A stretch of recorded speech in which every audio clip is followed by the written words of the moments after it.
I'm Alicia Cates with Mid-America Regional Council, and I'm working with Climate Action KC to form a regional plan for climate resilience. And today I'm having a conversation with Gloria Ortiz Fisher, Executive Director of Westside Housing, to learn more about her vision for a climate resilient Kansas City metro region. Hi, Gloria. Thank you for joining us today. Hi, good to see you. Can you tell us a little bit about your work with Westside Housing? Sure. So Westside Housing is a 46-year-old community development corporation. So we work in the community around affordable housing. So that's our mainstay is we have some apartments. We can build a home, we can rehab a home, or we can go in and just do some repairs to a home. In the affordable housing arena, we are the largest community development corporation in Kansas City, Missouri. And we're what you call a NeighborWorks organization. So we're part of a national group called NeighborWorks America. What I would tell you about that is that NeighborWorks is a strong organization nationally. And I think some of the best community development corporations belong as a membership to NeighborWorks. Inside of NeighborWorks, we're in the top 5% that have a status that's called exemplary. So that's the highest level that you can receive from NeighborWorks America, and we have that. And only 5% of their 240 membership organizations belong to that, are at that high level. Many are strong, many are good, and I would tell you there's some of the best organizations that you'll find across the country, but yeah, not all are at that top level. We like to say we work at the intersection of housing, health, energy, and equity. And so what that helps me with is it really helps board and staff get direction.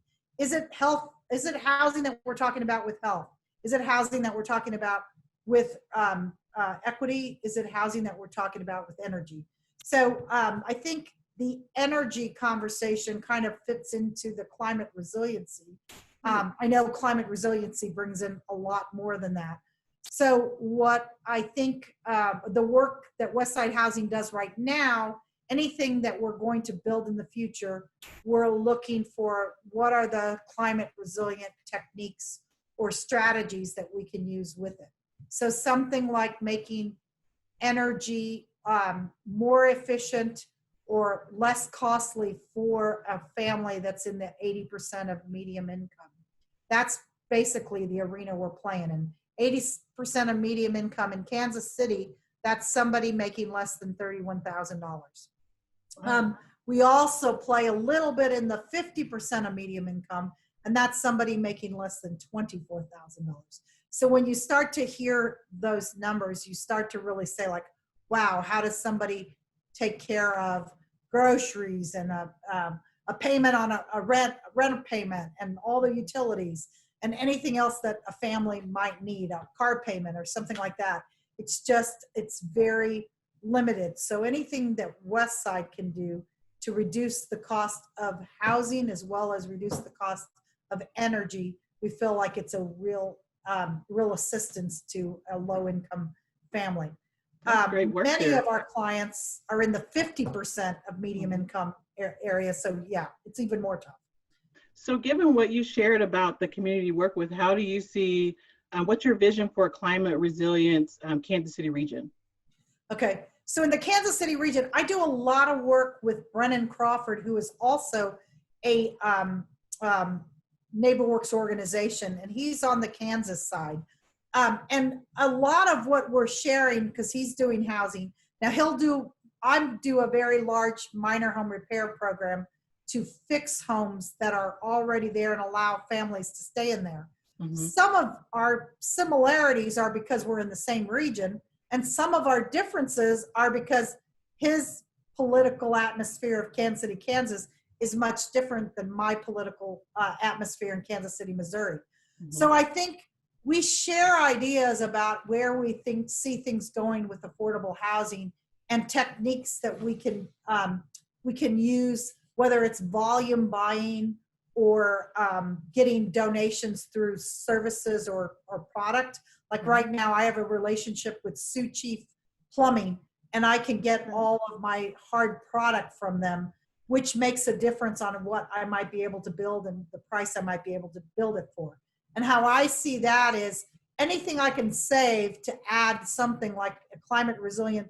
I mean, I think for us, climate resiliency is going to be about roofs and about, because the more rain pattern and higher temperature is going to push my roofs and it's going to push my air conditioning.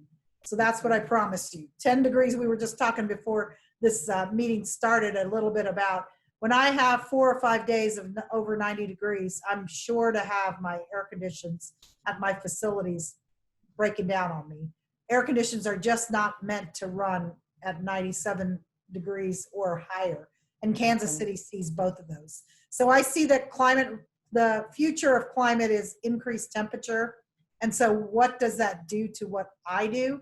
That's typically roofs, windows, and air conditioning.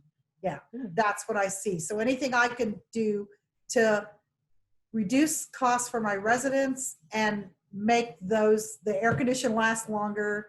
Yeah, my roof lasts longer. I think solar panels on roofs, I think the results are going to be that your roof lasts longer. We're yet to see. I put in a couple of new roofs in 2015 and put some solar on there. So we'll see if they really do last maybe 30 years instead of 25 years without leaks. We hope so. We hope so. That's right. I might not be around to see it, but you know what? The organization will be better for it. Well, Gloria, thank you so much for your time and talking a little bit about the community you serve and your vision for climate resilience, and also the steps that you're taking now. And for anyone watching, if you're interested in being involved with Climate Action KC, sharing your ideas and your input, you can join us. You can find out more about Climate Action KC with the website posted here. And this is Alicia Cates from Mid-America Regional Council, and I'm signing off on our climate conversation today with Gloria Ortiz Fisher. Thank you. Thank you.